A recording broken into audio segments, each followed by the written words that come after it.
எலுமிச்சங்காய் ஊறுகாய் போல 100 எலுமிச்சங்களை வாங்கியிருக்கிறேங்க. அதை பாதி அறுத்தாச்சு. இதையும் அறுக்க போறேன். அறுத்துட்டு எங்க மாமியார் ஸ்டைல தான் ஊறுகாய் போட போறேன்.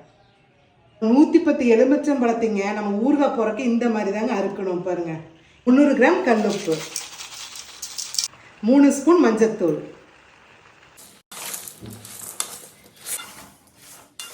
எலுமிச்சங்காய் வேக வைக்கிறதுங்க. ஒரு 110 பழத்துக்கு 1 லிட்டர் தண்ணி ஊத்துறேங்க.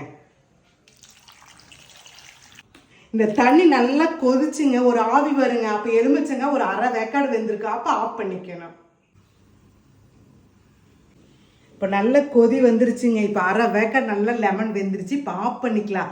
4 ஸ்பூன் கடுகு, வெந்தயம் 2 ஸ்பூன் வறுத்துட்டு நைஸா மிக்சியில் அரைச்சு எடுத்துக்கலாம். 100 கிராம் வரமிளகாத்தூளை போட்டுக்கலாம்.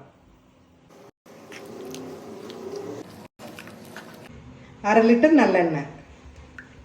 எண்ணெய் காஞ்சிருச்சு. கடுகு வெந்தயத்தை போட்டுக்கலாம் அரைச்சதை. ஸ்டவ்வை ஆஃப் பண்ணிட்டு பெருங்காயத்தூள் 3 ஸ்பூன் போட்டுக்கலாம். அந்த எண்ணெயை ஊறுகாய் அப்படியே ஊற்றிக்கலாங்க.